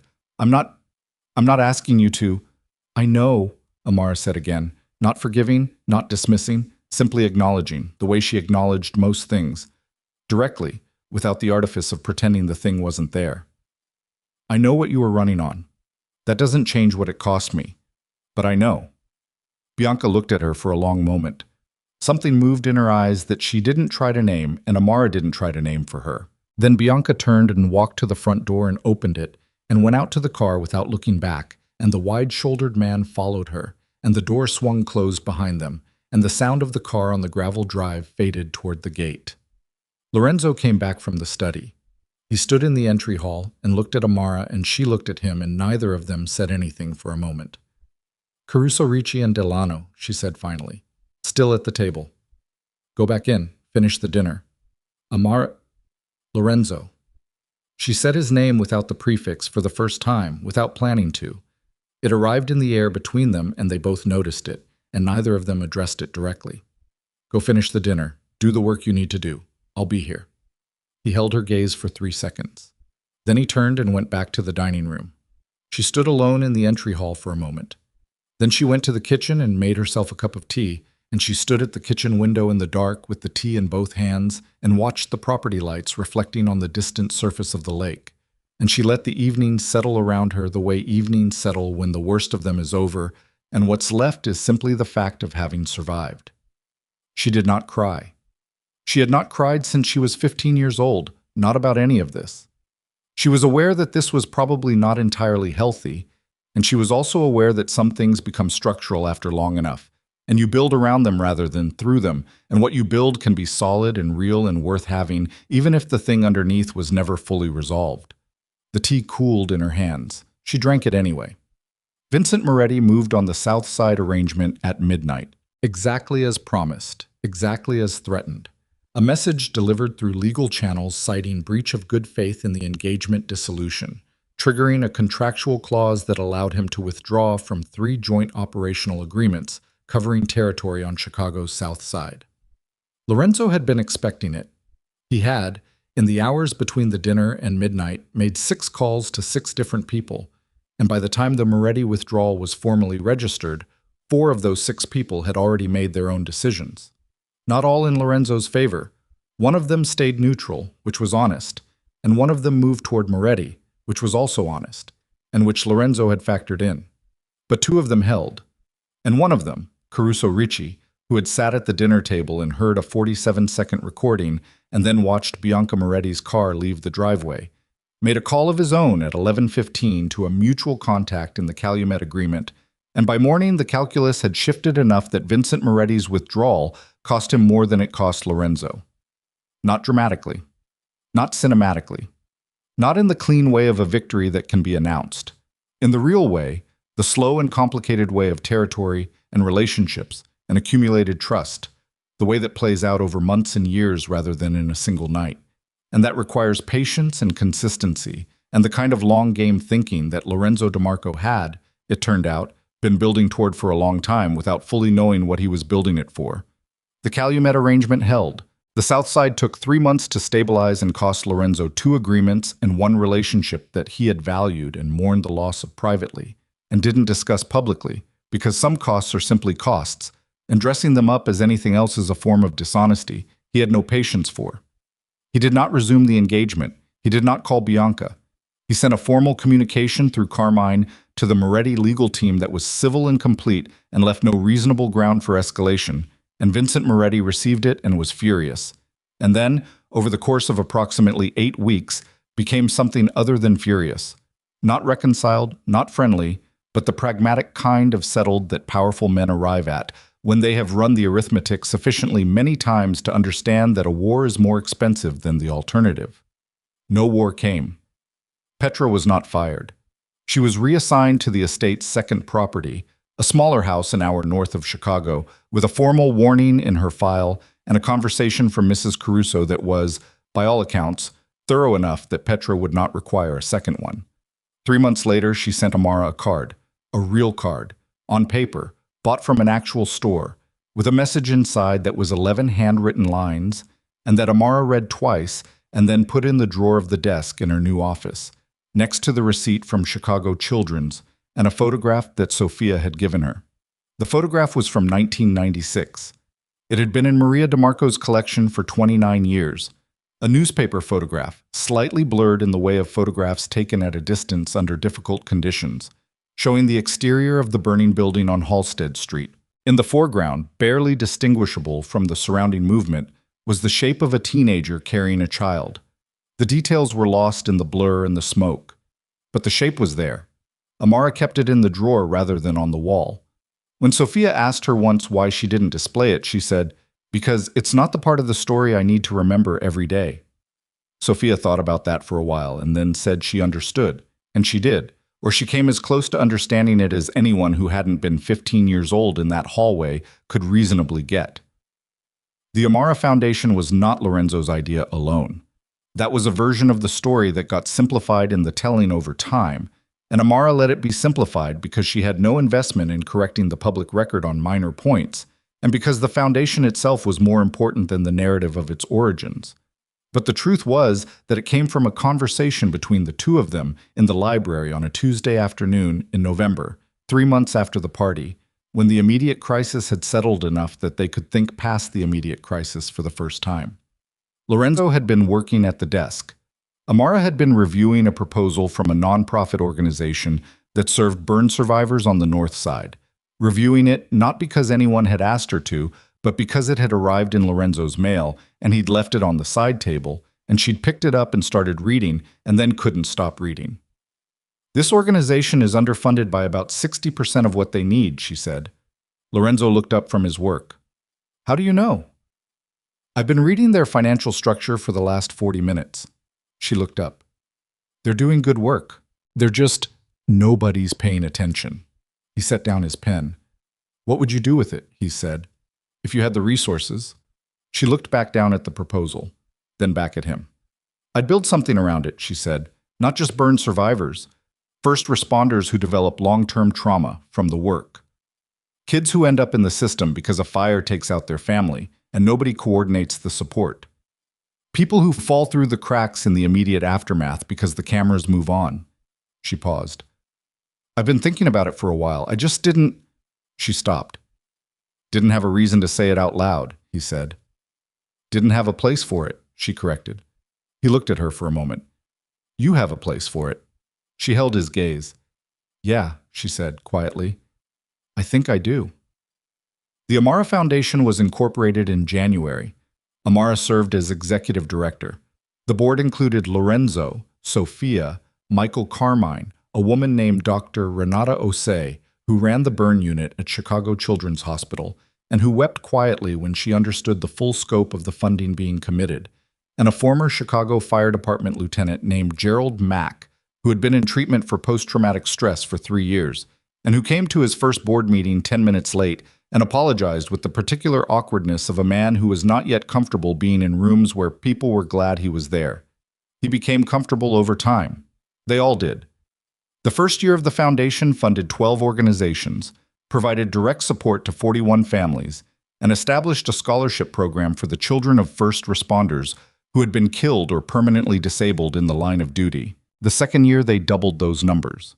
By the third year, they had satellite operations in 3 cities and a waiting list of organizations seeking partnership. Amara worked 12-hour days and did not apologize for it because she had found, for the first time in her adult life, the specific energy that comes not from discipline or duty, but from doing the thing you were always supposed to be doing, and that energy doesn't deplete the same way that other kinds do. It costs something, still. Everything costs something, but it costs from a place that replenishes. She kept the long sleeves for a while. Then, at a foundation event in her second year, an outdoor fundraiser in June, warm enough that she was uncomfortable, surrounded by burn survivors of various ages who moved through the world, wearing their histories on their skin with a range of comfort levels that she recognized entirely. She rolled up her sleeves, not dramatically, not as a statement.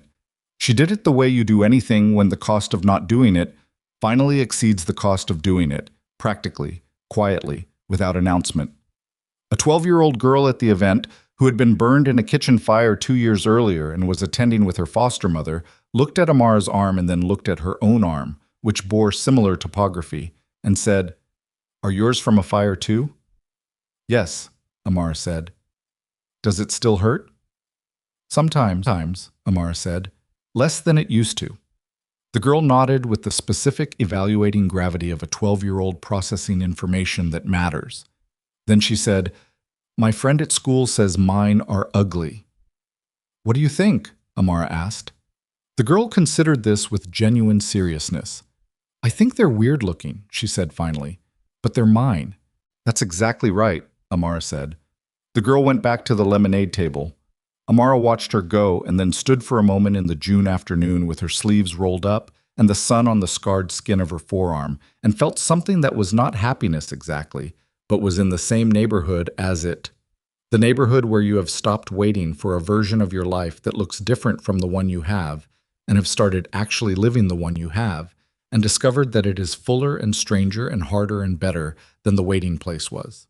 Lorenzo's nephew asked her about the scars 8 months into the foundation's second year. He was 7 years old, Sophia's son, a serious-faced child named Marco, who moved through the world with the particular intensity of a child who has decided that most things deserve genuine investigation. He found her on the back terrace of the estate one Sunday afternoon while the adults were having lunch inside, and she was sitting with her tea and her weekend reading. He stood in front of her and looked at her shoulder. She was wearing a short-sleeved dress, late summer, the kind of day that made long sleeves genuinely impractical, with the focused attention of a child who has decided a question is worth asking. "How did you get those?" he said. She put her tea down. "From a fire," she said. "Did it hurt?" "Very much." He absorbed this. "Are you okay now?" "Yes," she said. "I'm okay now." He looked at the scars for another moment with his scientist's gaze. Then he looked up at her face. "My mom says you saved her when she was little." "Yes." "From the fire?" "Yes." He thought about this with full and genuine seriousness. "So the fire hurt you, but you also saved someone?" "Yes," she said. "Both things." He nodded slowly, as though confirming a hypothesis. "So the scars are from the saving part," he said. She looked at him. "Yeah," she said. "That's exactly what they're from." He went back inside to finish his lunch. She sat for a moment on the back terrace with the late summer afternoon around her and her tea going warm in her hands. And that sentence, "The scars are from the saving part," sitting in the air where a 7-year-old had put it with the accidental precision that children sometimes achieve when they haven't yet learned to talk around the center of things. She heard the terrace door open behind her. Lorenzo came out with his coffee and sat in the other chair without being invited, which was a thing he had started doing sometime in the spring, simply sitting in whatever space she was occupying rather than asking permission first, and which she had stopped noting as unusual sometime around the same period. He had changed in the year and a half since the party. Not dramatically, not in ways that would be obvious to people who hadn't been paying attention, but the specific quality of his stillness had shifted. It was less the stillness of a man containing something, and more the stillness of a man who had put something down and found the putting down had changed his posture. He still ran the family, still made the hard calls, still operated in the specific moral gray of the world he'd been born into and had never pretended was something it wasn't. He was not reformed, and he was not transformed, and he was not a different person. I was the same person who had done something genuinely hard, not in the ballroom, which had been instinct and therefore not quite a choice, but in the days after, when he had understood the cost and paid it anyway. That kind of choice changes the quality of a person's stillness. Amara had noticed it the way she noticed everything, carefully, without performing a reaction to it. "Marco found you," he said. "He did." "What did he ask you?" "About the scars." He looked at her. "What did you tell him?" "The truth." She picked up her tea. "He told me the scars are from the saving part." Lorenzo was quiet for a moment. Then, "He's not wrong." "No," she said. "He's really not." The afternoon light was long and flat in the way of late August, the kind of light that makes everything look slightly more significant than it is, or possibly exactly as significant as it is. She was aware of him in the peripheral way that she had become aware of him over many months. Not the careful, professional awareness of an employee managing proximity to an employer, but the other kind, the kind that doesn't require monitoring because it simply exists, like weather. "I have something to tell you," he said. She waited. "I was thinking, when I was a kid, that I wanted to build something," he said.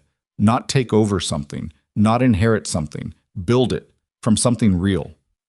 He was looking at the garden rather than at her, which was how he said things that cost him something, sideways, toward the neutral middle distance. "I stopped thinking about it somewhere around 22 because the practical architecture of this life doesn't leave a lot of room for the thing you were going to build." "And now?" she said. He looked at her. "I think this is it," he said. "The foundation, what you're building. I think this is the thing." She held his gaze. "Our thing," she said carefully. "Not mine." "Ours," he agreed, without drama, without the inflation of the word, simply agreeing with the corrected version. She nodded. Below in the garden, somewhere among the late summer plantings, Marco was conducting some kind of investigation into an anthill that required crouching very close to the ground and reporting back periodically to Sophia, who was watching from the garden bench with the particular expression of a mother performing patience. Maria DeMarco had come outside at some point, Amara hadn't heard her, and was sitting in her chair near the garden wall with her evening tea, observing the afternoon with the patient, comprehensive attention of a woman who had lived long enough to know that the best moments rarely announce themselves, and that the practice of receiving them is its own skill, different from and more difficult than the skill of pursuing them. She caught Amara's eye across the terrace. She raised her teacup very slightly. A small gesture, barely a gesture. The kind of acknowledgement that doesn't need to be large because what it carries is already large enough. Amara raised hers back. Lorenzo's coffee sat untouched on the arm of his chair, going cool, because he had come outside with it and then forgotten about it, which was something he did now. Forgot about small things in favor of paying attention to something else, and which was either a flaw or a kind of grace, depending on how you looked at it. She thought it was probably both. Most things were both. The afternoon moved on the way. Afternoons move when no one is fighting them, slowly, with the particular abundance of time that appears only when you stop trying to manage it. Marco finished his investigation of the anthill and reported his findings to Sophia, who responded with the appropriate gravity. Mrs. Caruso appeared at the terrace door with a tray of something and set it on the table and went back inside without comment. A plane moved across the high blue in the kind of long, slow arc that reminds you that the world is larger than any of its individual dramas. Amara sat on the terrace with her tea and the man beside her and the family below and the evening coming on at the edge of the property where the lake caught the lowering light and held it, the way still water holds things, the way certain moments hold things.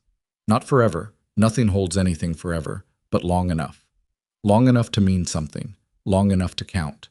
She had been 15 years old in a burning building and she had done the only thing available to her, which was go forward, and it had cost her something significant and given her something she hadn't understood for a very long time. She had carried both the cost and the gift through years of careful invisibility, through rooms that weren't hers, through the practiced art of being unremarkable in spaces designed to overlook her. She had arrived, through the specific and unmappable logic of a life, in this house, with these people, in this afternoon. She had not planned it. She had not earned it in the ledger book sense of earning, had not traded the suffering for the arrival, had not been rewarded for virtue, had not received anything so clean as justice. She had simply lived long enough and paid enough attention and remained through all of it enough of herself that when the moment came to be seen, she had something real to be seen as. That was what it amounted to. Not a story of rescue, though there had been rescue. Not a story of revenge, though justice had arrived in its imperfect, complicated way. Not a story of romance, though something between her and the man beside her had grown into its own real shape over the long months of shared work and shared difficulty and the particular intimacy of being in the trenches with someone and discovering that under pressure they are who they said they were.